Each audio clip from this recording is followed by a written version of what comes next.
It was a lovely day. Yesterday, to be exact.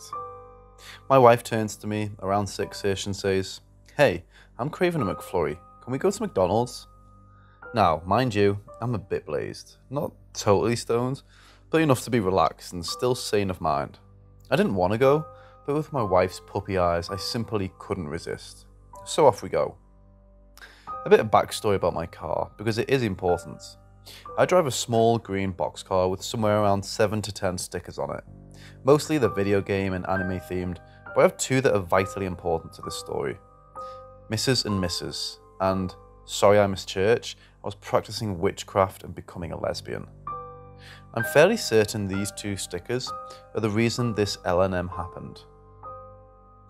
We pull into the drive-thru, we order our McFlurries and we wait. By this point, we're still at the speaker and waiting for the cars to move up. In comes Staring Lady.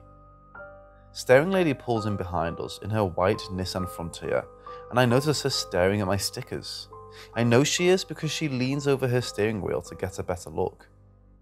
I'm very much used to this, and it's the kind of reason I put them there. 9 times out of 10 I get a smile or a laugh, sometimes a few pictures. Whether it's because it's cringy or because they like it, I don't care. I made someone smile. Anyways, after she stares at my car for a few minutes, I see her back up and start to pull around. I pay no mind. The line is at a standstill, so I think she got fed up with waiting. It wasn't until my wife goes, is that lady staring?" that I even noticed what was going on. This lady straight up Luigi does. She slowly drove around the cement barrier between drive-thru and pass-through and stared as she drove past. Whatever, crazy lady, right? Well, she parks in one of the spots near the entrance and idles there. My wife goes, "Wouldn't it be funny if she followed us?" I laughed. Of course it would, because she's crazy enough to do that during the day. 15 minutes passed. We paid for our food now, and we're waiting for the ice cream. And the lady's still there.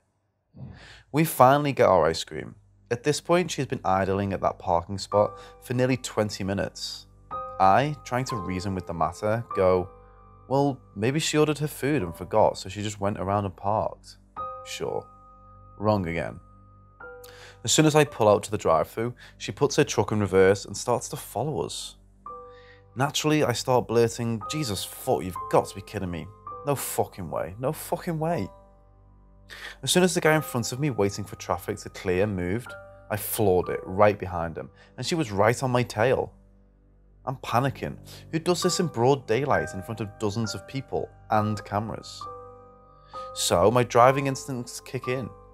I've got the love of my life with me and our baby boy, Atlas, our 2-year-old Dutch Shep. No way am I letting some crazy bitch drive us off the road because she's a homophobic bigot. Not happening. I do a quick turn into a side street. She follows suit. I floor it. She floors it. And damn me if a red light doesn't cut us off. Thankfully, another car pulled into the turn lane beside me. I was in the inner turn lane, so we had 2 cars between us. As soon as the light turned green, I floored it again. This time, I cut in front of the 2 cars that were in front of her. I quickly turned onto the main road that the other 2 cars had been heading towards. I knew if I just got out of line of sight, I'd be in the clear. Thankfully, I was right. I turned onto the main road, glanced in the rearview mirror and noticed that the car behind me was taking a sweet time turning. Perfect. I take another left onto a random side road, then another left and parked in someone's driveway. And there we sat for roughly 10 minutes while we tried not to cry as our adrenaline melted away, along with our McFlurries. Crazy McDonald's staring lady, please get some help. Edit. Thank you all so much for your kind words and medals. I wasn't expecting this to get much traction. I did get her plate. We wrote it down, just in case. This was way before she started following us because we had a feeling. I honestly wish we recorded it, but A, we weren't actually expecting her to stalk us, and B, my wife was frozen with fear and I just wanted to get the hell away from her. The reason we didn't go to the cops was because I was a bit stoned. It's not legal here unless you have a marijuana card, and I don't have one of those. We called the cops after we got home safe and sound, and my wife recalled the entire event to them.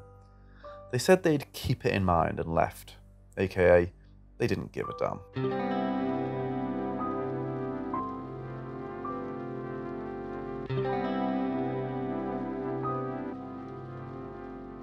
In 2019, my mother and I went to South Carolina with her friend Astrid. Astrid is a woman in her 30s who had a baby in 2016. Let's just say, she has a lot of interesting parenting choices. Her kid David was about 3 at the time of this story. David is loud. If he doesn't get what he wants, he screams. I hesitate to call a child a brat when they're that young, but that's really what he was. I say this because Astrid usually ignores his cries if she can't figure out why he's crying. We planned to go to a museum on this day, and to get there we had to take the bus. The bus was pretty empty, so there's a lot of room to move around. On all vacations with Astrid, I have to watch David for free, so on the bus he sits with me. Things are going pretty okay, until I notice this woman who happens to be sitting across from us. Her hair is matted, her eyes seem to be bulging out of their sockets somewhat, and she's picking sores all over her face and hands.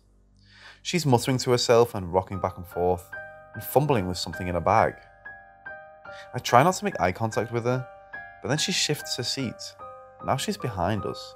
She's cooing to David and trying to grab him from behind. I'm starting to get nervous, and David is starting to cry. I tell Astrid the woman is making me uncomfortable. She blows it off and assures me the woman, David, just thinks David is cute, and tells me David is crying because he's bored of the ride. I decide we should all move up a seat, and my group agrees, despite ignoring my fears. The woman moves up a seat, still cooing and grabbing at David. This happens until my group is now at the middle of the bus. At this point, she tries to grip his arm. I tell her to back off loudly. The woman starts screaming that we're trying to steal her baby. This couldn't even look farther from the truth.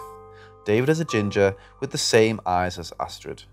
The woman on the bus looks nothing like him. Astrid also has his baby bag in her lap, and Astrid's mom has his stroller, which he's had this whole time. The bus is pretty full at this point, so we get off a few stops early with the help of some kind people blocking her in her section. She begins to wail and curse us. Safe to say, I do not willingly hang out with Astrid anymore.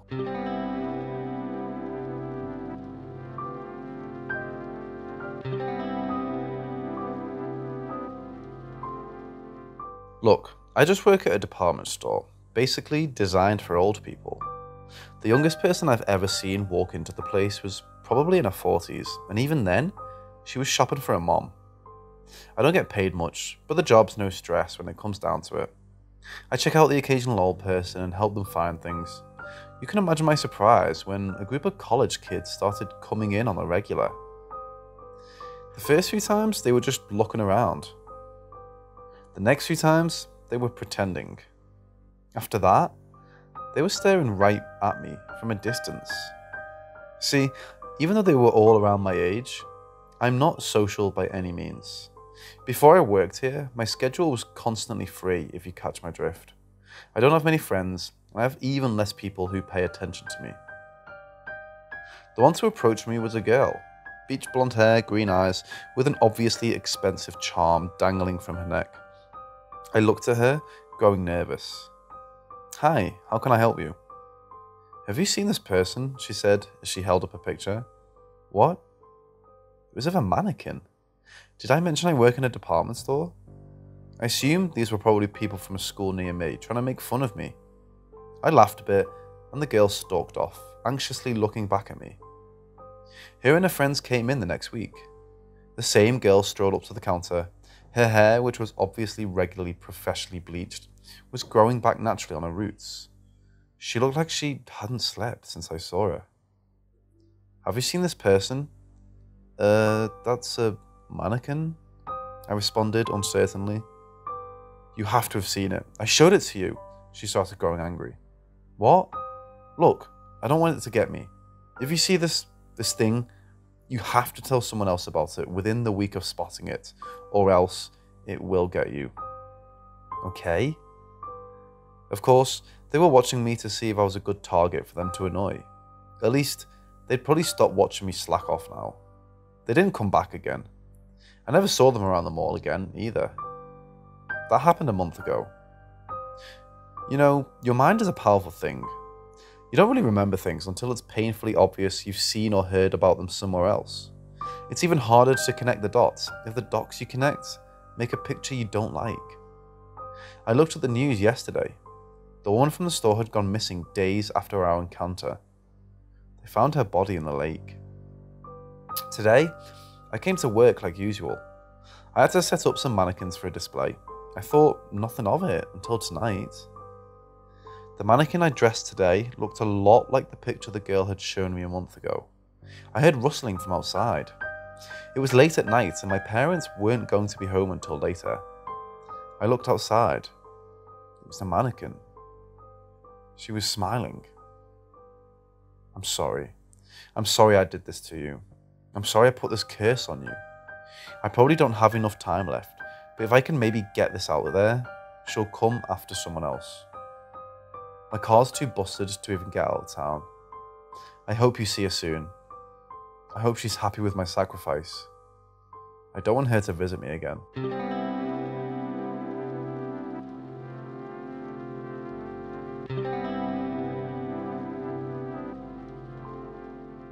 My birthday is coming up in a couple of weeks. I'm a 21-year-old female, and an experience during a birthday vacation a few years ago always comes to mind around this time. My friends and I still don't know if there was actually any ill intent behind this encounter, so I thought I'd finally post it to Reddit and see if anyone else has any thoughts. To preface, I originally wasn't supposed to go on this vacation, but my cousin and best friend, we'll call them T and J, had plans to go to Vegas for a concert, and it happened to be the weekend of my 19th birthday. They were already 19. After a bad breakup a month prior, they felt bad for being gone, so T's mom, my aunt, and my parents ended up buying me a plane ticket last minute so I could also go. So us three girls arrive in Vegas, and the first day night is a blast. We were staying at a hotel on the strip with a nice pool. The next day, we decided to spend the day at the pool. We got there and set up our towels and whatnot on the pool chairs. I asked T and J to take some pictures of me for my Instagram. So J starts taking pictures and T is by her watching me and making me laugh and telling me how to sexily pose. As J is taking pictures, I look behind T and J to see a man with his phone pointed in our direction, like he was taking pictures of us, watching us. Mind you, there's no one else around us, and we weren't directly in front of him, so we had to turn his body in order for the phone to be pointed in our direction. I'm a shy, timid girl, so I made sure there was no one around so I could pose and not be so anxious. And in the pics of me, you can see that there's no one around us. I point this out to T and J, and they turn around to look. Now all three of us are staring at him, and I'm pointing at him, so we've obviously seen him. He doesn't immediately put the phone away, and instead turns to a woman sitting next to him that I didn't notice before, and starts chatting with her while his phone is still facing us and they both glance over at us a couple times. It's weird, and we're definitely on alert, but we mostly brush it off. We move on and stop taking pictures, and T goes and sits in the pool while Jay and I lay out to tan. Not long after that, literally about 5 minutes later, Jay and I noticed a woman from earlier had joined T in the pool and was talking to her. T glances at Jay and I, so we make our way over to them to make sure everything was okay. Jay and T continue to talk with the woman, but I'm shy and paranoid, so I'm scoping the area and notice that the guy still has his phone out and is now facing us in the pool and watching us. I bring Jay aside and point it out to her, and at this point the woman gets up and goes back to the man. T then tells us that the lady was asking her where we're from and what school we go to, etc. We're young, naive girls, and T had told the woman where Jay and I go to college because our colleges are only 40 minutes away from each other. The whole thing was making me uneasy. And now we were worried about them knowing where we're from and knowing we were tourists. So Jay and I tell T that she should call her mom and tell her about the situation and see what she says about it. As T was on the phone, Jay and I were watching the couple and noticed they were watching T. So Jay and I walk over to T while staring at the couple so they know we know we're suspicious. When T finished the phone call, we noticed the couple get up and leave. I don't know what they were doing. It could have just been trying to be nice. But we were three visibly young girls and this couple were in their late 20s or early 30s, and my gut was telling me something was weird.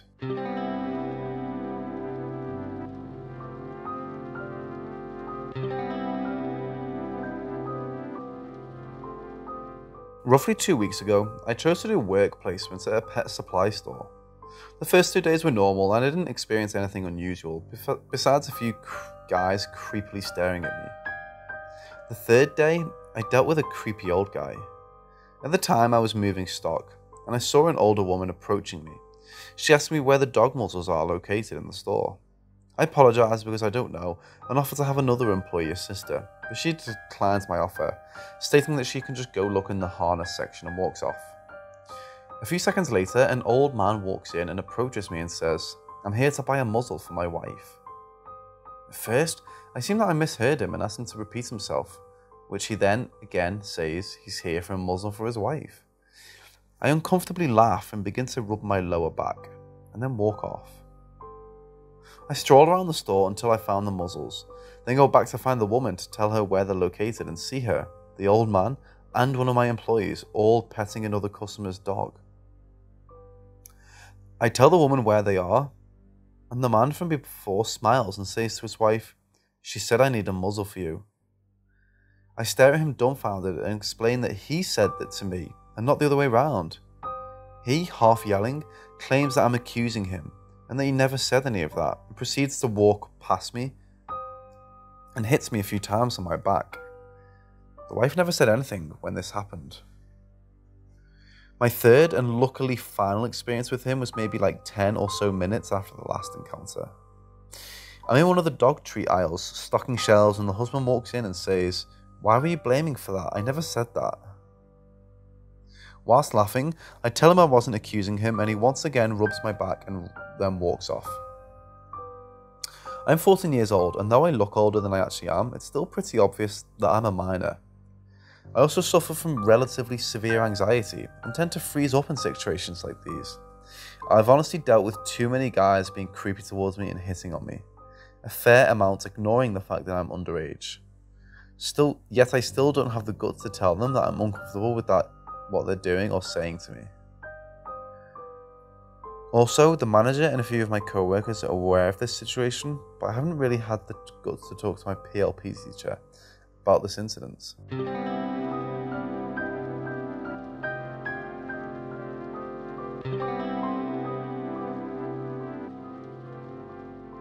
I grew up in an upper middle class family. My dad was a young professional and my mom was next level taking care of 3 kids and being a GM for my dad. Then, shit hit the fan and they divorced. At this point in time, I was in junior high, grade 7 or 8, and I'd recently gotten bus privileges. I was busing to school back and forth on my own with no issues, being an independent teenager and giving my mom a break. You know, single mom, 3 kids. Now, the bus picks me up and drops me off at the exact same spot, at an intersection on a main road which intersects with my residential road. It's literally a 1-minute walk to my house. Now, growing up, my mom talked to us about stranger danger. Yet, despite that, I led a fairly sheltered life up to that point. I was overall a very talkative, nice kid. I could strike up a conversation with anybody, and usually my guard wasn't really up per se. I tended to trust everyone, even if I met you for the first time. On this fateful afternoon, the bus dropped me off at the usual spot. I was minding my own business, walking towards my side streets, when I heard the voice of a woman. Little boy, it's cold outside."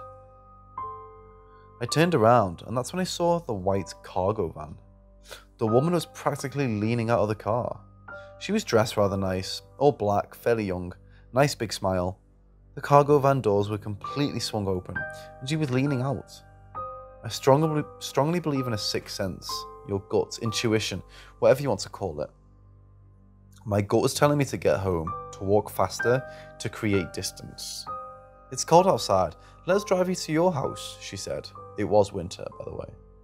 "No, it's fine, my house is just down the street," I pointed. She was persistent. The van slowed down some more. She was leaning out further. I was practically walking on the gravel at this point. She kept on talking to me. I was no longer listening. I wanted to get a better look. I wanted to see what she was trying to hide in the cargo van. You see, she was leaning in such a way where she was obstructing my view of what was inside. And so I walked. She kept shifting. I managed to sprint fast enough and get ahead of her. That's when I saw him. There was a man crouching behind her out of view. I remember seeing his body. He was hunched, ready to pounce. When I saw him, that's when everything sank in. They were trying to grab me. I'll never forget the face of that woman. She went from cheerful and happy to sour in an instant. She dropped her acting, slammed the door and sped off. As an adult, I'm convinced this was a planned act of opportunity. Around that time, we had a series of kidnappings in my city. All kids my age reportedly with the same white cargo van. In this instance, they followed a bus and just waited for the perfect moment to strike. I could have easily been one of those missing kids on a milk box. I get the chills when I think about it to this day.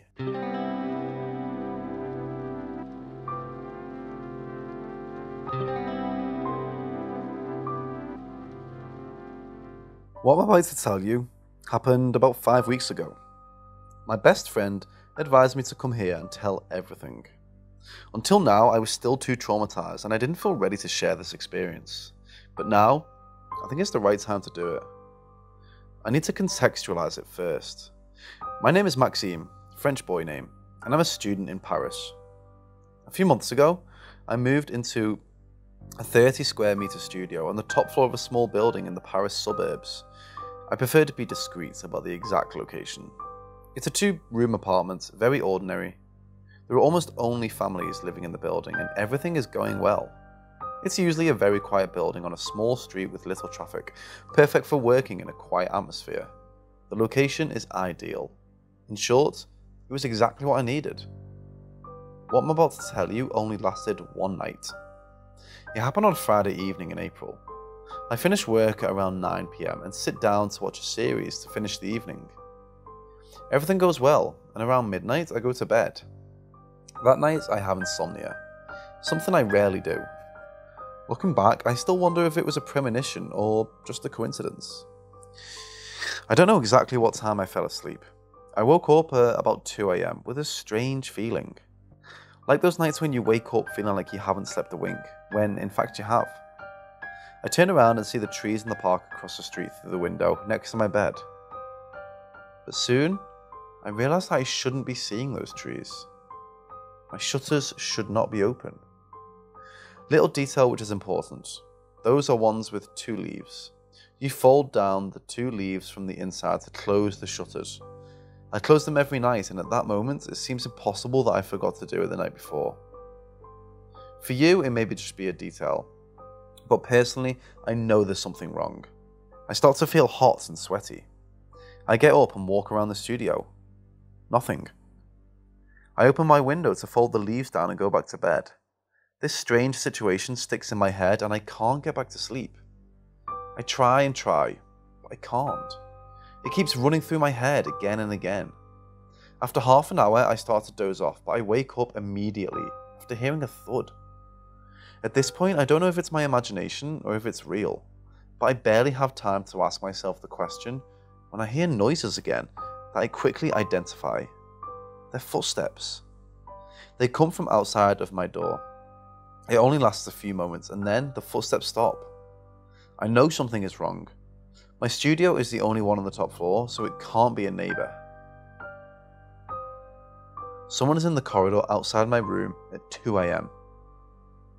My heart starts beating very fast, but I try to keep calm. I try not to make any noise and I wait. But the minutes pass and nothing moves. No noise at all.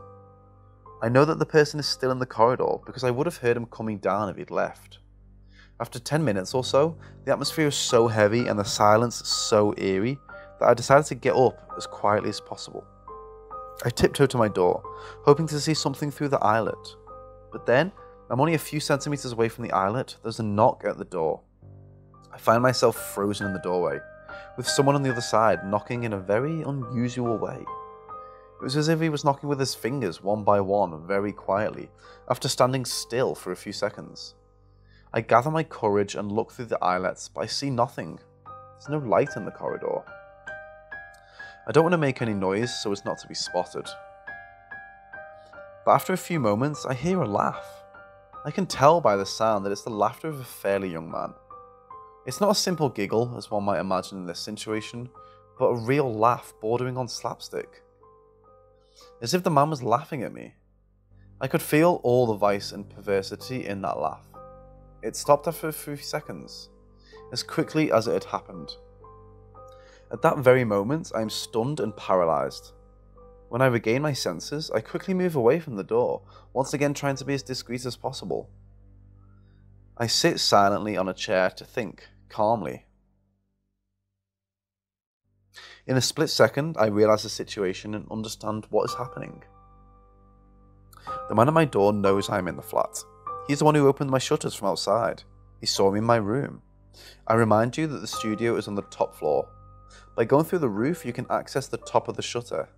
This is risky as it requires bending over the void, but I know it can be done. I'd done it myself to repair the shutter that had jammed a few weeks after I moved in. I didn't feel like calling the repairman and fixed it myself. By going through the roof and leaning very slightly over the window, it's very easy to access the top of the leads from the outside. Still leaning over, you can see a part of the room where my bed is. The man did the same to open the shutters. By opening the shutters, he was able to see my room and at that same time, me sleeping. At the same time, I also remembered that the ladder to the roof was in the corridor on the top floor. That's where he went to get up there. All this thinking happens in a split second in my head. I start to shake and my heartbeat increases in intensity.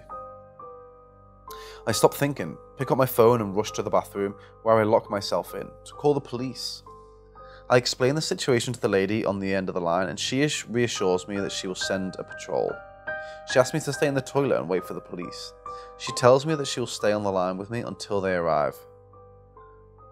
The police car is about 10 minutes, but when they get to the floor they find nothing there.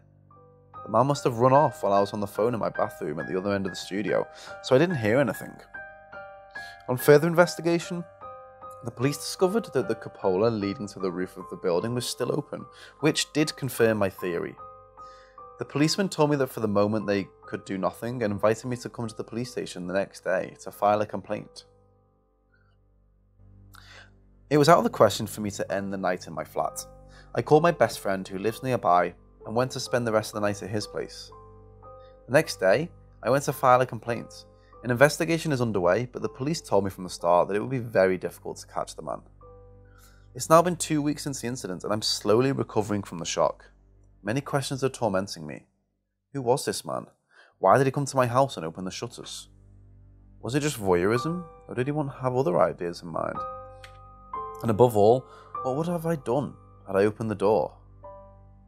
Since then, I've been trying to wrap my head around the fact that I'll probably never get answers to these questions. I'm hesitating to move out, at least leave it a few weeks to move on. The last 2 weeks have been very complicated from a psychological point of view. But I will remember that night in April 2021 for the rest of my life.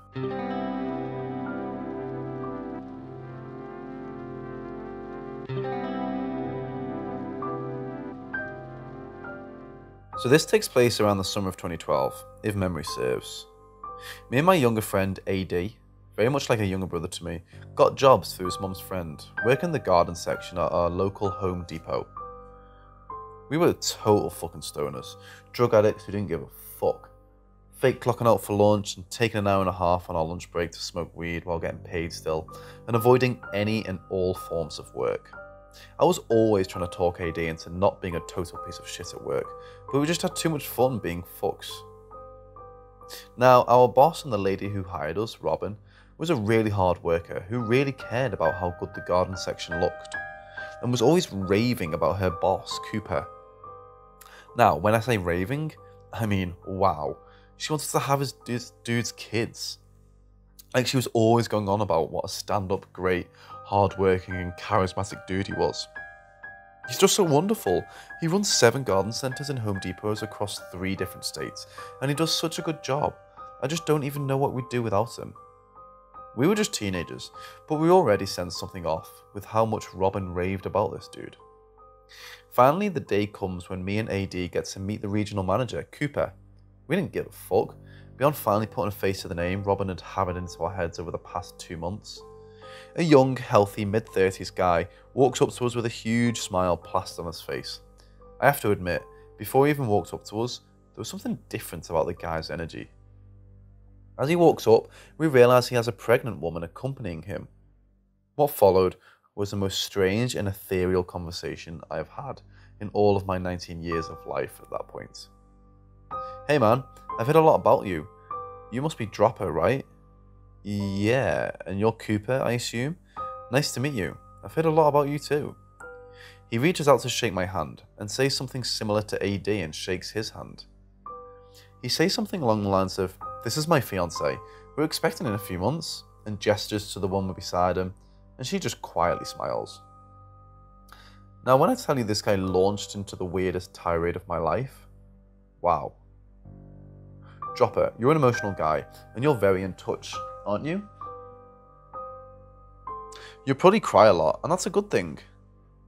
Now, I've always been very comfortable with crying as a dude. I feel like shedding some tears, whether happy or sad. I'm going to do that, but I probably cry about 3 or 5 times a year. Honestly, by no means do I cry a lot, and it sticks out to me to this day because of how weird it was. Then he starts telling us about the secrets and how the law of attraction is real. And keep in mind, this is before the new age wave where everyone knew about the book.